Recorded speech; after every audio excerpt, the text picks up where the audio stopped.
Hey everyone, hope you're having an amazing Monday. Welcome back to our dedicated Chicago Bears Corner, where we dig into the details, break down the moves, and talk about everything that could shape the future of this franchise. I trust you had a solid weekend, but now it's time to shift gears because we've got some real football talk lined up. And today we're diving into something that might rattle a few cages. We're talking about unexpected trade candidates on the Bears roster.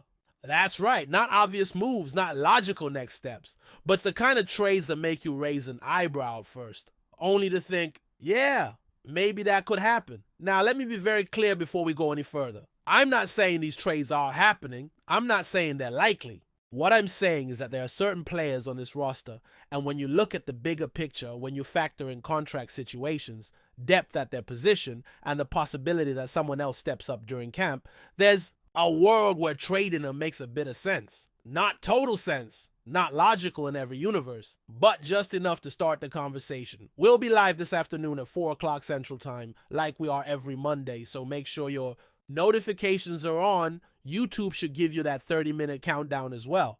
But until then, let's break this thing down. Let's start with one of the most surprising names on the list, Braxton Jones. And yes, I'm going to keep emphasizing that word. Surprising, because on the surface it does sound wild, right? Trading your starting left tackle when you're trying to solidify your offensive line sounds like madness. But hold on a second. Let's consider the situation here. Braxton Jones is still recovering from an injury, and we're hearing that he's not expected to be fully ready at the beginning of training camp. That alone opens the door, because in the NFL, when one man's down, someone else gets reps. And if someone else performs well in those reps, well, suddenly things aren't so clear-cut. We've got guys like Amon Karan Amagaji and Azi Trapia waiting in the wings. If either of them takes advantage of that opportunity and looks like a viable starter or even a better long-term fit, that's when the scenario starts to become plausible. Again, I'm not saying you just trade Braxton for fun. No one's giving him away for peanuts. He'd only be moved if someone else proved they could handle the starting role and you had confidence in your depth behind them. You need to feel good about your primary guy and your backup. But let's say Amagaji locks it down and Trapillo proves he can be that second guy. Then yeah, suddenly Braxton becomes an asset, especially when you consider he's in the final year of his contract. Now, even if he walks at the end of the season, sure, you might get a comp pick down the line. But there's no guarantee it's a decent one. And if he struggles coming back from injury or doesn't play to expectations, that comp pick might not even materialize. That's where the logic of a trade kicks in. If someone offers a mid-round pick, especially a fourth rounder, and your depth chart looks stable, it could be worth it. It resets your financial clock too. If Trapillo steps in, remember, you got 4 years of rookie control. Braxton, if healthy and producing, could demand upwards of $15 million a year on the open market. That's the going rate for solid left tackles these days. He's young, and that makes him even more valuable. Look at some of the deals that have been signed recently. 14 to 15 million is the floor for a player like that. But let's not get ahead of ourselves. Again, not predicting this will happen, just pointing out how it could. Because when you take injuries, contract timing, cap implications, and emerging talent into account, well, trades that sound crazy at first sometimes make a little more sense. Let's pivot now to another name that could raise a few eyebrows. Gervon Dexter Sr., yes, the big man on the defensive line. Now, on paper, it doesn't make a whole lot of sense to move a young, developing defensive tackle. He was drafted with expectations. The team saw potential, but there's a new coaching staff in town, and when that happens, everything gets reevaluated. Coaches don't always see players the way previous regimes did. And when you look at the defensive tackle room, things are crowded. You've got the veteran presence of Andrew Billings, a guy who quietly made a real impact against the run last year. He's coming back. You've also got the recently signed Grady Jarrett, who brings leadership and Pro Bowl caliber ability. That's 2 spots locked down already. Then add in Shamar Turner, the second-round pick, a guy the new staff is clearly high on. So now you're up to 3 interior linemen with defined roles. Not to mention Chris Williams, who re-signed on a multi-million-dollar deal. Unless he completely flops in camp, he's going to be on the final roster. Then there's Jonathan Ford, a solid rotational run defender who could back up Billings. And don't forget Zach Pickens and Daya Odeyingbo, both of whom have received plenty of buzz during offseason workouts. So where does that leave Dexter? Is he your fourth or fifth defensive tackle? Is he part of the long-term vision? Because if he's not flashing in camp, if Shamar Turner shows more promise, if Pickens levels up, then suddenly Dexter becomes more of a luxury than a necessity. You're not just keeping guys because of draft position. Not with roster spots. It is tight. That's where the trade conversation comes in. Dexter still has 2 years left on his rookie deal. And there might be a team out there that sees untapped potential. Someone who thinks they can develop him into something special. Maybe they're willing to send a third or fourth round pick in return. That's not nothing. Again, this isn't something the Bears are shopping, but it's a situation worth monitoring as camp progresses. Dexter has upside, no doubt.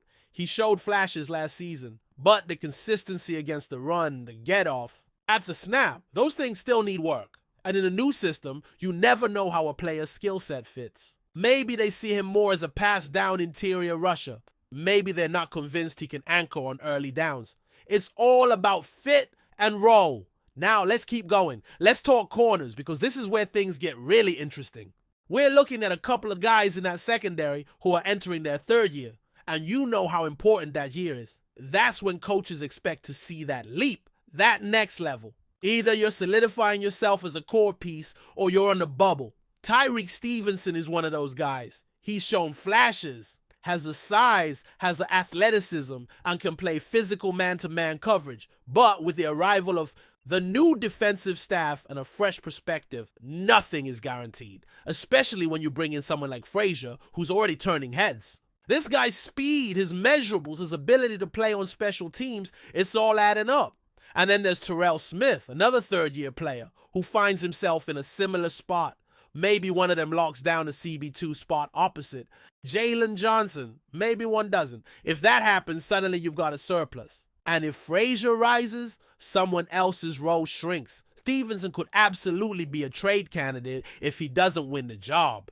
It sounds wild. A former second rounder, still on his rookie deal. But if someone else takes the job and Stevenson's relegated to backup duties, teams around the league might start calling. Remember, cornerback is one of the most valued positions in football. If there's a team that needs depth and likes Stevenson's traits, maybe they offer a fourth-round pick, maybe more.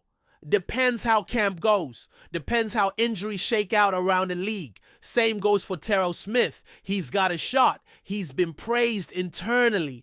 But if he ends up on the outside looking in and a younger, cheaper player beats him out, well, these things happen. That's life in the NFL. It's a business. And sometimes teams want to maximize value before it disappears. You don't want to be holding on to a guy who doesn't fit your scheme anymore, only to cut him next year for nothing. Now let's bring in the running backs, because this one might sting a little. Roshan Johnson. I know. He's a fan favorite. Tough runner, hard worker, great teammate. But let's not pretend last season wasn't a bit underwhelming. He struggled in pass protection, which was supposed to be one of his biggest strengths. He didn't pop in the open field. His short yardage numbers weren't great either. And with a new offensive staff in place, that fresh set of eyes might view things differently. You've got DeAndre Swift now in the mix. He's the presumed RB1. But behind him, it's a battle. Kyle Monangai was picked up late, but the buzz around him is real. Then there's Travis Homer, a special teams ace, and coaches love those guys when they're filling out the bottom of the roster. And don't overlook Ian Wheeler. He's got a shot if he shows burst during camp. Before we continue, don't forget to subscribe to our channel and give this video a like. Your support helps us keep bringing you the latest updates on our Chicago Bears. And don't be shy, drop your thoughts on the news in the comments below. In an unexpected turn of events, superstar pass rusher Nick Bosa has left the San Francisco 49ers and signed with the Chicago Bears. The news sent shockwaves through the NFL as Bosa, who has been the face of the 49ers defense for the past few seasons, has now joined the team in the midst of rebuilding. While the move is surprising, it marks a significant shift in both Bosa's career and the landscape of the NFL. Nick Bosa, the 2022 NFL Defensive Player of the Year, has been an anchor of the 49ers defense, renowned for his relentless pressure. on quarterbacks and his ability to change the course of games with his devastating pass rush.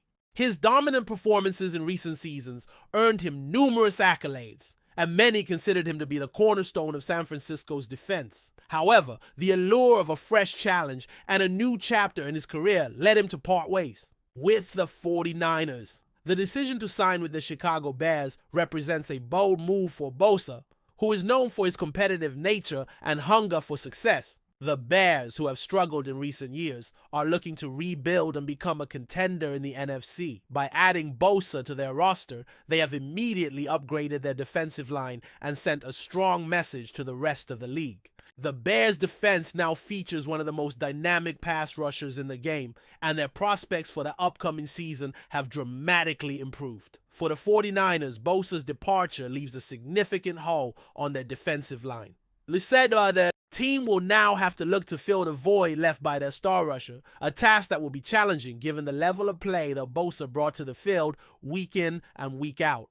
The 49ers have historically had one of the most formidable defenses in the NFL, and the loss of Bosa will test their ability to remain competitive in an increasingly tough NFC West division. As for Bosa, his move to the Bears is seen as an opportunity to make his mark on a new team and show that he can lead a defense to success. Chicago fans are eagerly anticipating his debut, hoping that he can become the defensive cornerstone their team has been lacking. The Bears have made significant investments in their roster over the past few seasons, and Bosa's arrival is expected to elevate their defense to new heights. The NFL offseason has been full of surprises, but few moves will have as much of an impact as Bosa's decision to leave the 49ers and sign with the Bears. As the season draws near, all eyes will be on Chicago to see how Bosa integrates into his new team and whether his addition will be enough to help the Bears rise from the bottom of the NFC standings. With Bosa on board, the Bears are hoping that their future is brighter than ever before. That's it for this update. If you enjoyed the video and want to stay updated with exclusive news about our Chicago Bears, be sure to subscribe to our channel and hit that like button. We can't wait to hear your thoughts in the comments. See you in the next video.